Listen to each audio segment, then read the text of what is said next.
Hi, it's Trish. I'm just coming on here this morning with a little bee in my bonnet that I want to share with you about enabling, boundaries, and tumbleweed. They seem like a strange combination, but this thought's been buzzing around my mind this morning that one of the most powerful learnings I've had about boundaries is allowing the tumbleweed to blow through. Let me explain what I mean by that. We are not taught how to have boundaries most of us anyway, are not taught that as children. We don't learn about it. We stumble through life, tripping over one another's, I want to say tripping over one another's boundaries, but we don't really have them. What we do is enter into drama, and we don't really always understand what drama is about.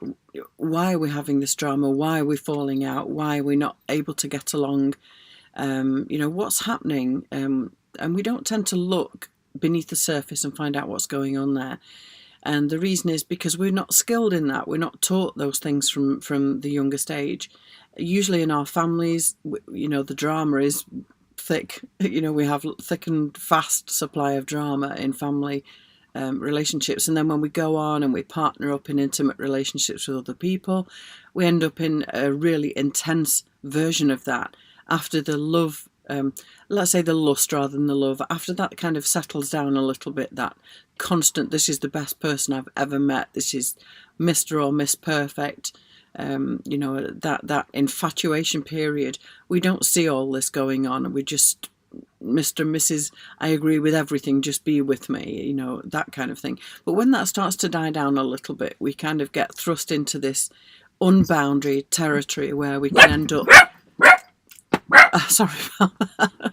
Unbelievable. They're quiet all day until I get on the video, but hey ho, I'm just going to leave it rolling. But yes, so what happens is that we end up unconsciously falling into disagreement and fallouts because we don't really know what's going on beneath the surface. And this is where these are the clues to the boundaries that are missing. And very often we don't even visit them. We don't really know what's going on. Why, what's going on for me even. I don't really understand it. I just feel that my boundaries aren't being respected and wonder why. So there's a great aspect of boundaries is allowing other people to step up. Accountability, really, if you want to find a word for it. And what we do until we find that access to accountability is we enable. And specifically in abusive relationships, and women still statistically are more suffer more abuse, or there are more women suffering abuse than there are men, although we do know that it goes on in all kinds of relationships, even familial relationships, and friendships too, because we haven't been clear anywhere along the line that we need boundaries. My own story is that I was an enabler nearly all of my life up until the last maybe 1-2 years, maybe a bit longer than that, but I've really begun to get this deep understanding of what that means. Now, if you just said to me years ago that I was an enabler, I'd have said, how? Because I don't agree to this and I don't agree to that. But the very fact is that when you stay in a relationship that's unboundaried, you are giving tacit permission for somebody to steamroll over your boundaries. And as women, we're taught to be not the enablers, the healers, the soothers. We want to pacify people. We want them to feel comfortable. We can't stand them to feel uncomfortable. I'm not saying that wholesale, the big brush strokes, I'm very aware of that, and that might not apply to you, but it's very common among women because we're trained to be the people who are soft, healing, allowing, and we don't become boundaried. Now, what's really landed with me in the last couple of years is that how I was an enabler is that I would not allow the space for that tumbleweed to blow through. What I would do is I would state that this is what and I would state this is what I want to be my boundary from here on, about particular things. And I'd have these conversations and I would say, this is what I want. And I always had the sense that certain people would laugh in my face almost, not outright, not overtly, but through their behaviour. It was as if there was a, yeah, right, don't really care, not bothered, thanks for telling me that, don't really care. And then everything would continue as normal. So then I would fill the space where the other person should have been stepping up, because I couldn't stand the discomfort of being thought a bitch or cold or selfish or whatever it might be, that somebody would very happily label me, and I would accept it. I would accept that. So boundaries and enabling and tumbleweed, this is how they're connected. We have a thought that I'm not happy with this particular kind of behaviour. I might even communicate it to the other person that, this makes me feel in a certain way. I would like it to be different.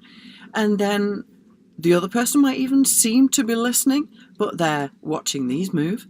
And very often, the words are kind of going over the head and there's no real comprehension. And the reason why there's no comprehension is because A, you filled the space, or we filled the space, and we'll go on and try and put things right, and we won't allow the other person the space to, we won't allow that tumbleweed to blow through. And until we do, until we can get comfortable with the tumbleweed and step back and allow the other person to come forward and fill that space themselves. And what I mean by that is they will see that something is required of them because you are not filling that space, and they have the option then to step forward into it with, meeting that boundary and maybe having a conversation about boundaries. Okay, well, I can agree to this, but my boundary is that. How can we work around this so everybody's needs are met? And therefore, until we do that, nothing actually changes. So my tip for today is allow the space for the tumbleweed to blow through and stop being an enabler. And that's not meant in a critical way. It's something we have to learn in ourselves. I did not think I was an enabler. And until I was able to realize what was missing in my boundary communication, because I was communicating it, but I wasn't meeting it with behavior, I would fill the space and therefore not allow the tumbleweed to blow through, and I would enable that bad behaviour to continue because I would stay present. I would fill that space and I would stay present. So that's my tip for today, is learn to step back, allow that tumbleweed to blow through, bite your tongue if you have to, don't fill that space. You have to learn to allow the other person the space to step forward, and until you do, things will just continue to be the same. So wishing you lots of fun with this experiment of allowing the tumbleweed to blow through, and have a great day. Thanks for listening. Bye.